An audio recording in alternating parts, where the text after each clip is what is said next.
रामकृष्ण हरी मंडळी, आज आपण संत तुकाराम महाराजांच्या गाथेमधला अभंग क्रमांक 113 हा पाहणार आहोत. या अभंगात तुकाराम महाराज मनुष्याचा स्वभाव, विचार आणि अंतःकरणातील वृत्ती यांचा परिणाम कसा होतो हे सांगतात. माणसाच्या मनात जशा भावना, इच्छा आणि विचार असतात त्याच प्रकारे त्याला जग दिसते. ज्याच्या मनात वाईटपणा असतो त्याला इतरांमध्येही वाईटपणाच दिसतो आणि ज्याचे मन निर्मळ असते त्याला सर्व चांगुलपणा जाणवतो. तुकाराम महाराज सांगतात की स्वतःच्या दोषाकडे दुर्लक्ष करून दुसऱ्यावर दोष ठेवणे ही मनुष्याची मोठी चूक आहे. मनातील वासना आणि वृत्तीच माणसाच्या दृष्टीला आकार देतात. म्हणून मन शुद्ध ठेवणे आणि परमेश्वराचे स्मरण करणे आवश्यक आहे. तर चला अभंग पाहूया.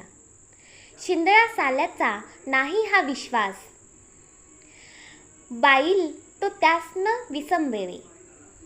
दुष्ट बुद्धी चोरी करी निरंतर, तो म्हणे इतर लोक तैसे.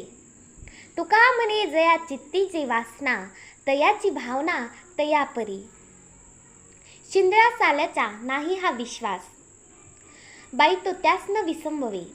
या ओळीत तुकाराम महाराज उदाहरण देतात, ज्या व्यक्तीचा स्वभाव अविश्वासू, चुकीची किंवा वाईट आहे त्याच्यावर जवळचे लोकही विश्वास ठेवत नाहीत. मनुष्याचे आचरण जर चुकीचे असेल तर त्यांचे परिणाम त्याला भोगावेच लागतात.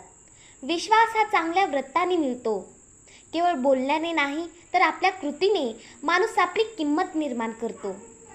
या ओळीचा अर्थ असा की वाईट स्वभाव असलेल्या व्यक्तींवर कोणालाही पूर्ण विश्वास ठेवता येत नाही.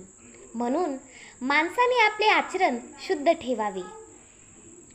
दुष्ट बुद्धी चोरी करी निरंतर, तो म्हणे इतर लोक तैसे.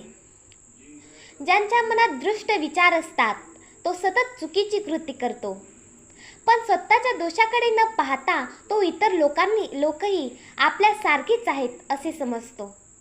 उदाहरणार्थच, ज्याच्या मनात संशय असतो त्याला प्रत्येक व्यक्ती संशयास्पद वाटते.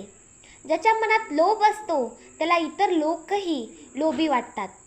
संत सांगतात की दुसऱ्यांचे दोष शोधण्यापेक्षा आधी स्वतःच्या मनाचे परीक्षण करावे, कारण बाहेरचे जग अनेकदा आपल्या मनाच्या आरशासारखेच दिसते. तुका म्हणे जया चित्तीचे वासना, तयाची भावना तया परी.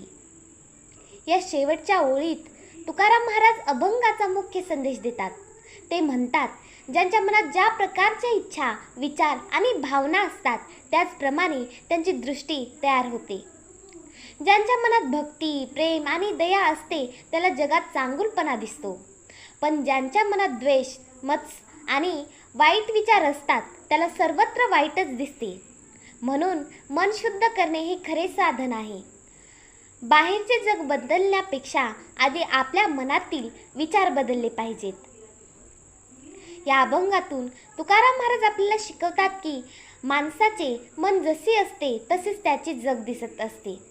वाईट विचार असतील तर प्रत्येक ठिकाणी दोष दिसतील, चांगले विचार असतील तर प्रत्येक ठिकाणी चांगुलपणा दिसेल. आपण नेहमी दुसऱ्यांवर टीका करण्याआधी स्वतःकडे पाहिले पाहिजे.